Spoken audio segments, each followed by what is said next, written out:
भारत के एक महान संत बालक दास महाराज जी। आज की इस वीडियो में हम भारत के एक महान संत बालक दास महाराज जी की जीवनी सुनेंगे। दोस्तों, यदि आप भारत के प्रसिद्ध संतों के विषय में जानकारी हासिल करना पसंद करते हैं तो आज का ये वीडियो आपके लिए है। आज की इस वीडियो में हम परमहंस बालक दास महाराज जी के विषय में जानेंगे, जिनका वर्णन श्री पंडित गोपीनाथ कविराज जी ने अपनी एक पुस्तक में किया है। यदि आज आप हमारे चैनल पर नए हैं तो कृपया कर चैनल को सब्सक्राइब करें। वीडियो यदि पसंद आए तो उसे लाइक और शेयर जरूर कीजिएगा। उसी समय ब्रह्मचारी जी की प्रेम भावना अपने चरम पर पहुंच गई। वे कभी हाँ कृष्ण, हाँ यशोदा के लाल कहते हुए रो पड़ते, तो कभी अपने प्रिय गोपाल को इधर उधर ढूंढते फिरते, कभी रोते रोते मूर्छित हो जाते। इस हालत में बालक दास एक पल के लिए भी गुरु को अकेला नहीं छोड़ते थे। इसका असर बालक दास पर भी होने लगा और वे उसी आनंद में डूब जाते। गुरु शिष्य एक दूसरे को गले लगाकर प्रेम की धारा में बहते रहते। इसी बीच वहां के कुछ ब्राह्मणों ने विरोध करना शुरू कर दिया। वे कहने लगे, बालक दास भले ही बड़े भक्त हों, लेकिन वे शूद्र कुल में जन्मे हैं। उनके द्वारा बाल गोपाल की सेवा करना ठीक नहीं है। वे कड़े शब्दों में इसका विरोध करने लगे। उसी समय एक चमत्कार हुआ। दोपहर के भोजन का समय था। बाल गोपाल को स्नान कराया जा रहा था, लेकिन वो ठीक से स्नान नहीं कर रहे थे और चंचलता दिखा रहे थे। तब गुरु शिष्य ने प्यार से कहा, जल्दी करो, खाना ठंडा हो रहा है। यह सुनते ही गोपाल दौड़ पड़े। गुरु शिष्य भी उनके पीछे पीछे चल दिए। जो ब्राह्मण विरोध कर रहे थे, यह अद्भुत दृश्य देखकर स्तब्ध रह गए। ऐसी भक्ति उन्होंने पहले कभी नहीं देखी थी। जो पंडित भी अहंकार और विरोध में डूबे थे, वे भी इस भक्ति रस में बह गए। वहां उपस्थित सभी लोगों को राधा रानी की आज्ञा का अनुभव होने लगा। और फिर वहां परमहंसा की लीला का क्या कहना। अब नकुल ब्रह्मचारी की भक्ति की हालत और गहरी होती जा रही थी। उन्हें कृष्ण से बिछड़ने का दुख अब सहन नहीं हो पा रहा था। इसी भावावस्था में उन्होंने बालक दास जी को आशीर्वाद दिया और उसी क्षण शरीर छोड़कर ब्रजधाम चले गए। बालक दास के लिए यह गुरु वियोग बहुत ही दुखदाई था, लेकिन इसी अवस्था में उन्हें यह गहरा अनुभव भी हुआ कि भक्त का शरीर नश्वर होता है, पर आत्मा जन्म मरण से परे होती है। वे अपने गुरु के साथ आत्मिक रूप से हमेशा जुड़े हुए हैं। ये समझ आते ही बालक दास का गुरु वियोग का दुख काफी कम हो गया और उनके लिए यह अनुभव किसी महोत्सव से कम नहीं था। अब बालक दास पूरे मन से गुरु द्वारा स्थापित गोपाल की सेवा और अतिथि सत्कार में समय बिताने लगे। अब बहुत से लोगों ने उन्हें समझाया कि विवाह कर लो, गृहस्थ धर्म अपनाओ, दोनों मिलकर धर्म का पालन करो, यही शास्त्रों की सीख है। उधर उनकी बूढ़ी बुआ पार्वती भी बालक दास के साथ रहते रहते बाल गोपाल की अद्भुत और अलौकिक लीलाओं का अनुभव करने लगी थीं। वे देखती कि कभी कभी पेड़ के नीचे खड़े गोपाल संकेत करते कि मेरे पास चले आओ।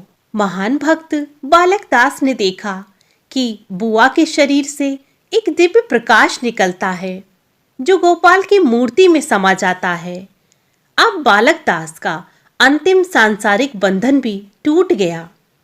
वे गोपाल को छूते ही गहरी समाधि भाव में चले जाते। उनके सामने गोपाल की अलौकिक लीलाएं प्रकट होने लगीं। ये ऐसी लीलाएं थीं जिन्हें ना तो मन पूरी तरह समझ सकता था और ना ही बुद्धि। एक बार कड़ाके की ठंड वाली रात थी। गोपाल की नींद खुल गई। बालक दास ने देखा कि गोपाल आम मांग रहे हैं, उन्होंने तुरंत हाँ कह दी। लेकिन सर्दी की उस रात में आम कहाँ से आते? रात बीतते ही बालक दास गांव वालों के घर घर जाकर आम मांगने लगे। सब लोग हैरान रह गए कि इनका दिमाग खराब हो गया है क्या। लेकिन बालक दास आम खोजते खोजते आम के बगीचे तक पहुंच गए। वहां देखा कि एक पेड़ के नीचे एक पका हुआ आम गिरा पड़ा है। आम उठाते ही बालक दास खुशी से नाचने लगे। तभी उन्हें ध्यान आया, अगर एक और आम मिल जाए तो गोपाल को खिलाऊं। लेकिन कहीं दूसरा आम उन्हें मिला नहीं। अगले ही क्षण बालक दास खुद को अपराधी मानने लगे। वैष्णव होकर लोभ करना कहाँ तक उचित है। और वो आम उन्होंने ले जाकर गोपाल को दे दिया। एक अन्य घटना, उनके देवालय के पास एक कटहल का पेड़ था। ये बैसाख महीने की बात है। बालक दास ने सोचा कि जब कटहल पक जाएगा तब उसे गोपाल को भोग लगाकर वे स्वयं खाएंगे। कटहल पकने से पहले एक रात वहां चोर आ गया। बाल गोपाल तो भक्तों के मन में रहते हैं। जैसे ही वह चोर कटहल तोड़ने के लिए पेड़ पर चढ़ा, गोपाल की लीला से उसके हाथ कटहल से चिपक गए। ना वह उतर पा रहा था और ना ही हिल पा रहा था। पूरी रात वह उसी हालत में पेड़ पर लटका रहा। सुबह गोपाल ने जब ये बात बालक दास को बताई तो बालक दास नीचे आए और चोर की हालत देखकर उसे मुक्त कर दिया। अब पूरी रात बालक दास गोपाल के सामने बैठकर नाम स्मरण में डूबे रहते। वे देखते कि नीलमणि गोपाल शांति से सो रहे हैं और वे उनके सुंदर चेहरे को निहारते रहते। बंगाल के उस इलाके में बहुत गर्मी पड़ती थी। रात में नींद कैसे आए? बालक दास पूरी रात बैठे बैठे गोपाल को पंखा झड़ते रहते। तब गोपाल ने कहा, अगर तुम सोओगे नहीं तो मैं भी नहीं सोऊंगा। गोपाल की जिद से बालक दास को गोपाल के साथ ही सोना पड़ा। सुबह जब घंटे बजे तब वे पूरे गांव में घूमने निकले। गांव वालों को इससे पता चल गया कि सुबह हो चुकी है। एक बार की बात है, बालक दास ने भोजन पकाया और ठाकुर जी को भोग लगाकर वे ध्यान में बैठ गए। तभी गोपाल ने सारा भोजन खा लिया। जब बालक दास का ध्यान टूटा तो उन्होंने देखा कि गोपाल खड़े होकर हंस रहे हैं। उनकी हंसी देखकर बालक दास खुश तो हुए, लेकिन बाहर से उन्होंने थोड़ी सी नाराजगी दिखाई और बोले, अब मैं तुम्हारे लिए भोजन नहीं बनाऊंगा। कुछ देर बाद गोपाल बोले, मुझे बहुत भूख लगी है, अभी खीर बनाकर मुझे खिलाओ। बालक दास ने अनसुनी कर दी तो फिर गोपाल रोने लगे, मुझे बहुत भूख लगी है। और अंत में बालक दास गांव गए, दूध इत्यादि इकट्ठा किया और खीर बनाई और गोपाल के सामने रख दी। अब गोपाल ने एक नई शर्त रख दी, अगर तुम पहले नहीं खाओगे तो मैं भी इसे नहीं खाऊंगा। ठीक है, ऐसा कहकर मजबूर होकर बालक दास ने पहले खीर स्वयं चखी और गोपाल हंस रहे थे और ताली बजाकर बोले, तुम हार गए। उस समय भैरव नदी के किनारे पर्णकुटी में गोपाल विराजमान थे। दूर दूर से लोग उनके दर्शन करने आते थे। गोपाल और बालकदास महाराज जी की साथ में होने वाली कई लीलाएं और चमत्कारों की घटनाएं आग की तरह दूर दूर तक फैल चुकी थीं। एक दिन तेज बारिश और आंधी के कारण वह पर्णकुटी टूट गई। बारिश का पानी सीधे गोपाल पर गिरने लगा। ये देखकर बालकदास को बहुत ठंड लगने लगी। गोपाल बारिश के ठंडे पानी से कांप रहे थे। तब बालकदास ने अपने फटे पुराने कपड़ों से गोपाल को ढक दिया और दोनों हाथों से उन्हें अपने सीने से लगा लिया। इस लीला में बालकदास इतने भाव विभोर हो गए कि वे ये भूल चुके थे कि गोपाल स्वयं भगवान हैं। उसी समय उनके मन में एक इच्छा जागी कि अगर गोपाल का एक पक्का मंदिर होता तो उन्हें ऐसा कष्ट सहन न करना पड़ता। अगले ही पल वे खुद को डांटने लगे, गोपाल ने तो तुम्हारे लिए बैकुंठ गोलोक छोड़ दिया और तुम ईंट पत्थर के बारे में सोचने लगे। तभी गोपाल ने बालक दास से कहा, बाबा बहुत ठंड लग रही है। उसी क्षण बालक दास ने मन ही मन निश्चय कर लिया कि वे गोपाल के लिए मंदिर अवश्य बनवाएंगे। एक बार बनारस का एक धनी व्यापारी बहर लेकर यात्रा पर निकला। जब वह लाउबेला गांव के पास पहुंचा, तभी अचानक तेज ज्वार आ गया। ज्वार के आने से नदी का पानी दोनों किनारों पर भर गया। वह तेज बहाव में व्यापारी का बहर एक जगह अटक गया। जब ज्वार उतरा तब कई कोशिशों के बाद भी नाव पानी में नहीं उतर सकी। नाविक घबरा गए। व्यापारिक भी चिंतित हो गया। अगर डाकू आ गए तो क्या होगा। उसी समय वहां कुछ ग्रामीण पहुंचे। उन्होंने व्यापारी को गोपाल से जुड़ी अद्भुत लीलाओं की कथा सुनाई। ये सुनकर व्यापारी अकेले ही गोपाल की कुटिया की ओर चल पड़ा। लेकिन कुटिया तो गिर चुकी थी, लेकिन गोपाल की मूर्ति सुरक्षित थी। ये देखकर व्यापारी बालकदास महाराज जी के चरणों में गिर गया। बालकदास ने उसे तुरंत उठाया और कहा, भाई, मुझ में कोई ताकत नहीं है, ये सब तो गोपाल की कृपा है। उन्हीं से कहो, वही तुम्हारी प्रार्थना सुनेंगे। तभी उस व्यापारी ने मन ही मन प्रण लिया कि अगर आज इस संकट से उसकी रक्षा हो गई और यात्रा उसकी सफल रही तो मैं गोपाल का एक मंदिर अवश्य बनवाऊंगा। ये प्रार्थना करते ही एक नाविक दौड़ता हुआ आया और बोला, खुशखबरी, नाव बच गई है। ये सुनते ही व्यापारी खुशी से भर गया। वह बार बार बाल गोपाल और बालकदास को प्रणाम करने लगा। उस व्यापारी ने गोपाल की कृपा से बहुत सफलता पाई और उसी कमाई के लाभांश से उस मंदिर का निर्माण कराया। अब मंदिर में बाल गोपाल की सुंदर मूर्ति स्थापित हो गई थी और इस प्रकार बालकदास की मनोकामना पूर्ण हो गई। बरसात के दिनों में जलमार्ग से झालकोटी बाजार और आसपास के गांव में व्यापार करने वालों की आवाजाही बहुत रहा करती थी। वहीं पर एक मिठाई बेचने वाला आया जो गोपाल का काफी बड़ा भक्त था। उसके मन में इच्छा हुई कि वह वहां जाकर गोपाल के दर्शन करे, लेकिन काम में इतना व्यस्त रहता था कि उसका जाना ही नहीं हो पाया। माता पिता की सेवा, मेहमानों का सत्कार और दुकान का काम, सब कुछ बोझ उसी पर था। एक दिन उसे अचानक एक अच्छा मौका मिला। उसने पूरी श्रद्धा से सुंदर मठ और अन्य पूजा स्थल बनवाए और सोचा, अगर मैं लाभांश के गोपाल को यहाँ आमंत्रित कर लूं तो मेरा मन भी शांत हो जाएगा। उसी समय उसके घर में मेहमान आ गए, इसलिए वह स्वयं लाभांश नहीं जा सका। मेहमान दुकान पर ही बैठ गए। हलवाई मन ही मन दुखी था कि वह वहां नहीं जा पा रहा है। तभी उसने देखा कि एक सुंदर बालक उसकी दुकान के सामने खड़ा है। उसे देखकर हलवाई खुश हो गया और पूछा, क्या चाहिए? बालक बोला, मिठाई खाऊंगा। हलवाई ने बहुत प्रेम से उसे बैठाया। जब दुकान खाली हुई तो वह बालक को दुकान के पीछे एक साफ जगह पर ले गया और प्यार से बिठाया। फिर उसने खुद अपने हाथों से उन्हें मिठाई खिलाई। मिठाई खिलाते खिलाते हलवाई उस बालक के चेहरे का सौंदर्य देखता ही रह गया। उसे खुद हैरानी थी कि इस बच्चे को मिठाई खिलाने में आखिर उसे इतना आनंद क्यों मिल रहा है। मिठाई खाकर बालक ने कहा, बस अब पेट भर गया।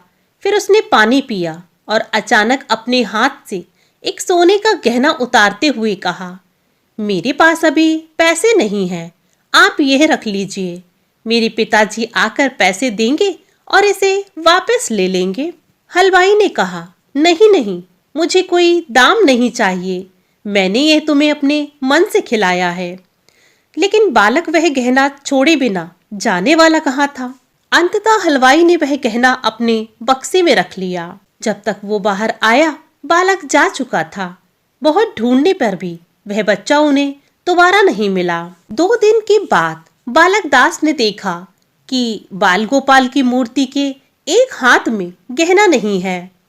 तब उन्होंने गोपाल से पूछा। गोपाल ने मुस्कुराते हुए कहा, मैं झालकोटी जाकर वहां एक हलवाई के यहाँ संदेश खाकर आया था। दाम के बदले मैंने अपने हाथ का ये गहना वहीं दे दिया। तुम मिठाई का पैसा देकर वह गहना वापस ले आओ। ये सुनकर बालकदास बोले, गोपाल, तुम झालकोटी कैसे चले गए? क्या किसी ने तुम्हें ले गया था? गोपाल बोले, उस हलवाई की बहुत गहरी इच्छा थी कि वह मुझे संदेश खिलाए। उसकी इच्छा पूरी करने में मैं स्वयं ही चला गया। बालकदास बोले, वह हलवाई सच में धन्य है, मैं आज ही वहां जाऊंगा। वे वहां पहुंचे और बालकदास ने उस हलवाई को ढूंढा और उससे कहा, बाबा, तुम्हारे यहाँ एक बालक आया था जिसने संदेश खाया था। अब मैं उसका दाम देने आया हूँ, वे गहना लौटा दो।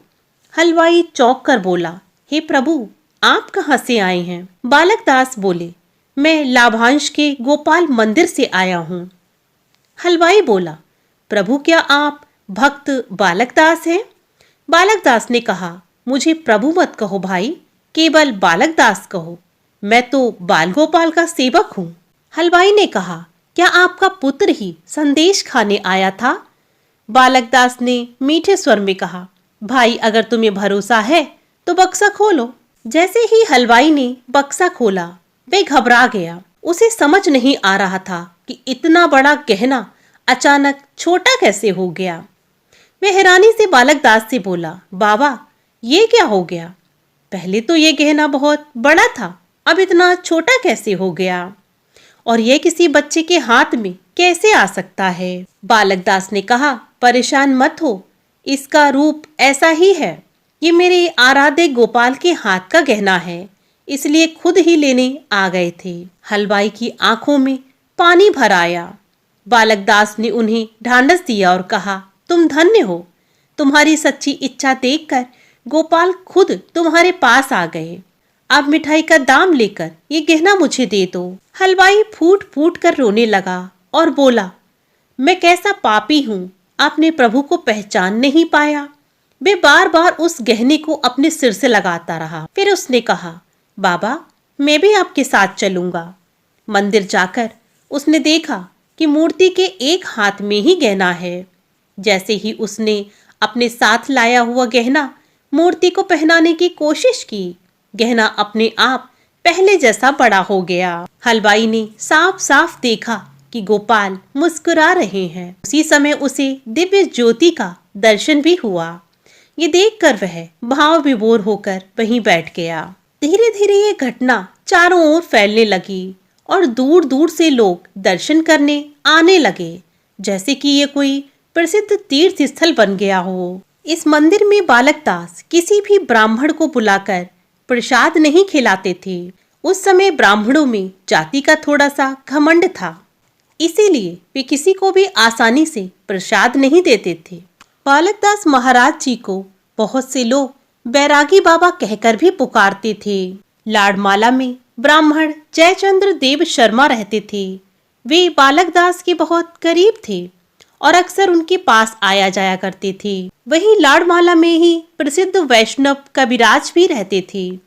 किसी खास आकर्षण के कारण वे उत्कल गांव से लाड़माला आकर बस गए थे। वे भी बालकदास से वैष्णव शास्त्र सुनते थे। एक बार कड़ाके की ठंड पड़ रही थी।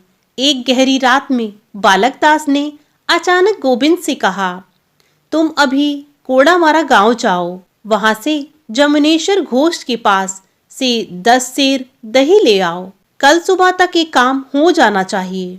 क्या तुम कर सकोगे? ये सुनते ही गोविंद ने एक पल भी देर नहीं की और भयंकर ठंड के बावजूद वे निकल पड़े। एक बार चुटना जिले के आजमगढ़ गांव में एक ब्राह्मण बालगोपाल के दर्शन करने पहुंचे। बालकदास की अतिथि सेवा की प्रशंसा सुनकर उनके मन में भी भक्ति का भाव जागृत हो गया। बालकदास ने प्रणाम करके उनसे पूछा, बताइए, मैं आपकी क्या सेवा कर सकता हूँ? एक ब्राह्मण ने मजाक भरे अंदाज में कहा, बाबा जी, क्या आप हमें रात का खाना और पानी देकर नहीं थक जाएंगे? बालकदास ने शांति से जवाब दिया, आप लोगों की सेवा की जिम्मेदारी स्वयं बालगोपाल ने ली है। बताइए, आप लोग खाने में क्या खाना चाहेंगे? ब्राह्मणों ने कहा, हमें पूड़ी, सिंघाड़े के आटे का हलवा और चटनी चाहिए। ये सुनते ही बाकी ब्राह्मण हंसने लगे। बालक दास ने घर से मैदा, घी वगैरह सब निकाल दिया। ब्राह्मण पूड़ी यानी लूची बनाने लगे, लेकिन अब गोविंद परेशान हो गया। लूचियां तो बन गईं, पर बाकी की चीजें इतनी रात में कैसे बनेंगी? वे मन ही मन घबरा गए और बाल गोपाल को पुकारने लगे, हे प्रभु, मेरे गुरु का कहीं अपमान न हो जाए। तभी एक ब्राह्मण ने हंसते हुए व्यंग में कहा, बाबा जी, क्या बस यही पूड़ी खानी पड़ेंगी? क्या आपके गोपाल की यही महिमा है? एक और ब्राह्मण हंसी मजाक करते हुए बोला, क्या इतने ब्राह्मणों के सामने गोपाल इस साधु की बात सुनेंगे? इसी बीच घाट पर एक नाव उतरी। उसमें कई सम्मानित लोग उतरे। वे सीधे गोपाल मंदिर आए और बाहर खड़े बालक दास जी को प्रणाम किया। वे लोग वही सारी खाने की चीजें लेकर आए थे जो जो ब्राह्मणों ने मांगी थी और गोपाल को चढ़ाने के लिए लाए थे। अब बालक दास जी ने बड़े ही आनंद से सारा भोजन पहले गोपाल को अर्पित किया और फिर वह सब ब्राह्मणों में बांट दिया। सभी ब्राह्मण लज्जित हो गए और सबने हाथ जोड़कर बालक दास जी से माफी मांगी। बालक दास ने कहा, क्षमा करने वाला तो वही होता है जिसे क्षमा करने की जरूरत हो। बाल गोपाल आप सबको अवश्य क्षमा करेंगे। अतिथियों का आदर सत्कार देखकर गोविंद बहुत खुश हो गए। इसके बाद श्री चक्रवर्ती ने कहा, बाबा, आज हम आपके मेहमान हैं। तब बालक दास जी बोले, आप लोग गोपाल के अतिथि हैं, वे स्वयं आप सबका ध्यान रखेंगे। ये सुनकर गोविंद ने देखा कि घर में दाल चावल इतना ही था कि मुश्किल से 2-3 लोगों का पेट भर सके। फिर भी उसने चुपचाप सब निकाल दिया। जब ये बात चक्रवर्ती महाराज ने देखी तो वे मन ही मन बहुत व्याकुल हो गए, लेकिन मुख से कुछ नहीं बोले। गोविंद के कहने पर आग पर 2 हांडियां चढ़ाई गईं, एक में दाल और दूसरी में चावल। कुछ ही देर में खाना तैयार हो गया। चक्रवर्ती महाराज और बाकी के लोग खाने पर बैठे।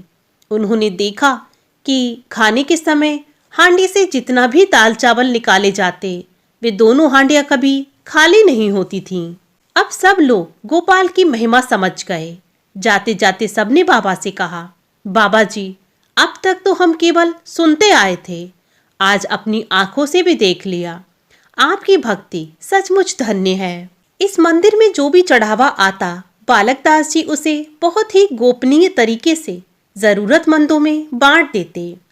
वे चुपचाप गरीब कन्याओं के विवाह में मदद करते, भूखों गरीबों की मदद करते और गोपाल की सेवा में ही धन खर्च करते थे। एक बार 3 युवक आए और बोले, हमारे यहाँ काली मंदिर में पूजा है, आप भी चलिए। बालक दास उनके साथ गए। वहां उन्होंने काली की मूर्ति में अपने बाल गोपाल का ही दर्शन किया और उसी भाव में लीन हो गए। उन युवकों ने प्रसाद के रूप में माँ काली को चढ़ाया गया मांस खा लिया। कुछ समय बाद वे बाबा से बोले, हमने तो मांस खा लिया है, आप तो वैष्णव हैं। ये सुनते ही बालक दास जी को बहुत कष्ट हुआ। उन्होंने माँ की मूर्ति से कहा, गोपाल, तुमने ये क्या दिखा दिया?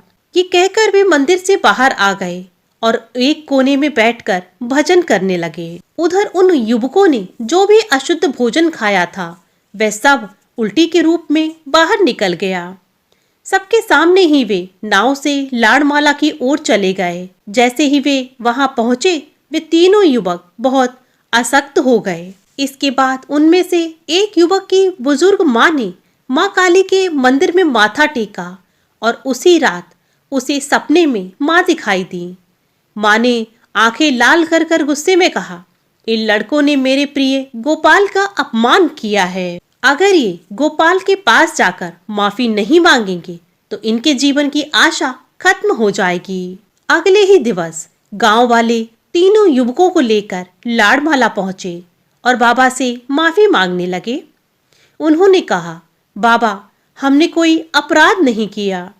बालक दास ने शांत भाव से कहा, ये सब गोपाल की लीला है। मैं तो गोपाल से कहता हूँ, वही तुम्हारा कल्याण करेंगे। इसके बाद तीनों युवक धीरे धीरे पूरी तरीके से स्वस्थ हो गए। वे बाबा के चरणों में गिरकर माफी मांगने लगे। बालक दास ने स्नेह से कहा, तुम सब गोपाल का नाम लो, सबका मंगल होगा। सेवक गोविंद भी बालकदास जी के संग रहने से पूरी तरीके से बैरागी हो गए थे। अब बालकदास हर समय राधे नाम का जप करने लगे। गोपाल ने उनसे कहा, बाबा मेरे साथ शयन करो। अब वे भी 4 घड़ी तक गोपाल के साथ शयन करने लगे। धीरे धीरे उनका शरीर कमजोर होने लगा। उनके शरीर से अद्भुत सुगंध फैलने लगी। विक्रम संवत 1259 फागुन शुक्ल पक्ष में उन्होंने गोविंद से कहा, बेटा गोविंद, शुक्लाष्टमी के दिन गोपाल का डोल उत्सव करना है। तब गोविंद ने पूछा, पूर्णिमा से पहले ये उत्सव कैसे होगा? उन्होंने कहा, गोविंद, यही गोपाल की इच्छा है, तुम मंच तैयार करो। मंच तैयार किया गया। उस पर गोपाल की मूर्ति स्थापित की गई। नाम स्मरण और भजन शुरू हो गए। शुक्लाष्टमी की सुबह थी। गोपाल अब अबीर और फूल चढ़ाए जा रहे थे। बालकदास एकटक गोपाल को देखते हुए बोले, गोपाल, अब ऐसा करो कि तुमसे मेरा कभी भी अलगाव ना हो। अब ये दुनिया का खेल मुझे अच्छा नहीं लगता। तभी लोगों ने देखा कि बालकदास के शरीर से एक अद्भुत दिव्य प्रकाश निकल रहा था। फिर उस प्रकाश की एक रेखा ऊंची उठी और सीधे गोपाल में समा गई और इस प्रकार बालकदास महाराज जी पूर्ण रूप से गोपाल में लीन हो गए और वे परम शांति में प्रवेश कर गए। दोस्तों, भारत के प्रसिद्ध संतों की कड़ी में परम भक्त बालकदास महाराज जी की जीवनी यहीं पर समाप्त होती है। जल्द ही मिलती हूँ आपसे एक अन्य सिद्ध संत की जीवनी लेकर।